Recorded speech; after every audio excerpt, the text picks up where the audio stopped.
E de volta, então, com o jornalista Paulo de Tarso, hoje nos brindando novamente aqui no Diálogo Franco. Esse assunto, então, que ficou no bloco anterior, fica aqui uma colocação de que todos nós, que fazemos parte da sociedade organizada, esperamos que a polícia possa oferecer, dentro em breve, as respostas para esses crimes todos, que ainda estão sem resposta. E eu quero retomar comentando com você o seguinte, Paulo. O que nós podemos esperar, na sua opinião, do governo Dilma, sua companheira de ações guerrilheiras, se é que assim pode se colocar?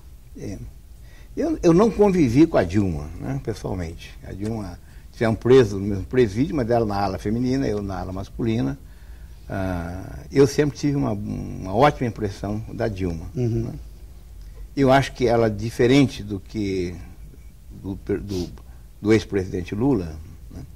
A Dilma foi uma militante que trazia, com muitos de nós, valores muito, muito sólidos, valores éticos, valores morais. Que bom. E eu acho que a Dilma, diferentemente do Lula, que o Lula, a própria origem dele, o meio que ele veio, que é o meio sindical, é uma fonte de corrupção permanente. Né? A Dilma, que eu sei, até onde eu sei, ela não tem nenhum envolvimento com alguma coisa que denigra a sua imagem. O mal feito, como diria ela. O mal feito. Uhum. Então eu torço para que ela dê certo, e principalmente que esse fato faça com que ela se afaste, né, da herança maldita dela, né? A herança maldita dela é o governo Lula, não foi o governo do Fernando Henrique, a herança maldita que ele pegou, já teve que se livrar de 8 ministros. 8 ministros, né? Que história isso aqui? Herança maldita, essa é a herança maldita, tá certo?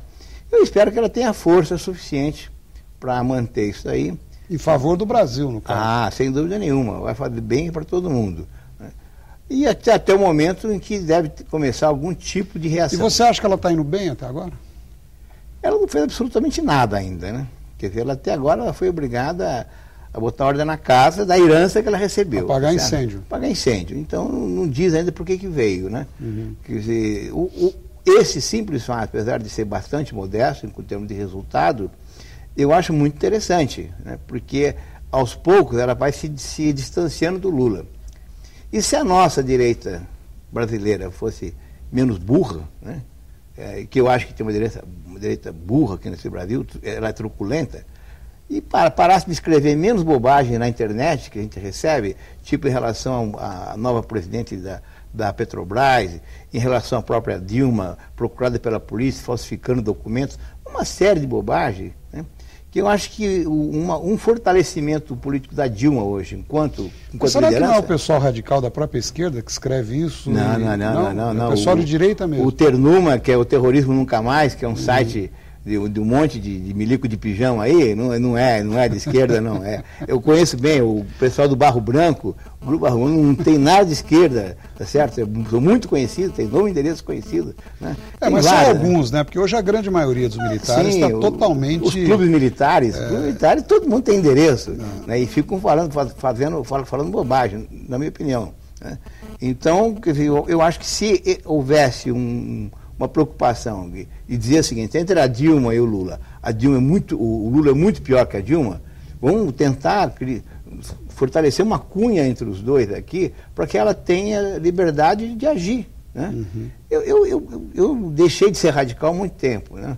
Mas eu acho que seria uma atividade radical saudável essa, porque tem uma cunha entre ela e o Lula. Paulo, você que depois no Congresso Nacional, na CPI da corrupção, denunciando o propinoduto, como foi colocado, né, montado no governo federal após a eleição do Lula, o que você espera desses casos relativos ao mensalão? Haverá condenações, na sua opinião? Olha, é uma questão que todo mundo se faz, né? Primeiro porque a nossa estrutura jurídica de poder, que é o judiciário brasileiro, a influência política é muito grande, né? O próprio último juiz aí, o penúltimo, aliás, que é o Toffoli, né? Penúltimo nomeado, que você disse. Penúltimo nomeado. Conheci ele no meu diretório, trabalhava numa pizzaria. Dizer que esse cidadão, posso ter o maior respeito por ele, mas isso não me obriga a reconhecer que ele tem notório conhecimento jurídico. para ser um saber jurídico. Para estar no cargo que ele está, entendeu? Eu duvido que ele tenha, não tem, eu sei que não tem, tanto é que ele nunca foi aprovado em concursos, né? Ele tem uma série de vários e não foi aprovado. E, por outro lado, é uma figura de confiança do Zé Dirceu, uma pessoa envolvida diretamente no mensalão, que o promotor chamou de chefe da quadrilha. Né? Procurador-Geral da República que usou essa expressão. Então, eu acho que a primeira coisa que teria que fazer, se a gente quiser um dia, esquecendo o mensalão, mas uma coisa mais sólida, teria que mexer na estrutura de eleição, de escolha dos nossos ministros para o STF, por exemplo. Né? Então você acha que não vai ter condenação em função do mensalão? Olha, vai depender muito da capacidade de sensibilização da opinião pública. Porque essa parte é a parte que decide mais. Né? Eu torço, evidentemente, para que o mensalão haja condenação. Que não fique impune. Mas eu também não acredito em Papai Noel. Entendeu? Paulo, e vindo aqui para a paróquia novamente, vamos colocar assim. As duas principais cidades da região, São José e Taubaté. Como é que fica a sucessão municipal, na sua opinião? Quadro em São José e o quadro em Taubaté? São duas situações completamente distintas, né? Em Taubaté, por exemplo, aqui existe uma força muito grande que chama-se PMDB, que é comandado pelo ex-deputado Aricara, né? Que é um político muito hábil, né? E que ele, hoje, tudo o que acontece hoje faz parte de uma estratégia traçada por ele, que, na minha opinião, leva em conta o afastamento gradual e cada vez maior do prefeito do processo de sucessão, que eu acho que ele não vai influir coisíssima nenhuma, né? A não ser formalmente, correndo a possibilidade até dele se afastar do partido, né? Tudo isso para facilitar um processo de negociação do Aricara do PMDB com outras forças. Sem o Padre Afonso, por exemplo? Padre Afonso, principalmente, porque isso implica... E o PSDB com o Ortiz Júnior ou com o pai, você vê alguma chance, né? O pai dificilmente, o candidato é Ortiz Júnior mesmo, né? O Ortiz Júnior. Eu acho... Nós vamos ter 2 turnos em Taubaté, né? Pela primeira vez. Então, toda essa movimentação, nesse momento, é para definir que correlação de força vai existir para definir o segundo turno. E São José, você acha que o PSDB mantém o poder? Eu acho que São José mantém o poder, independente do Manuel sair candidato ou não. A experiência petista em São José foi um desastre. Foi um desastre. E, tudo bem que a memória é curta do povo, tal, mas todo mundo sabe que a situação ali é bastante razoável.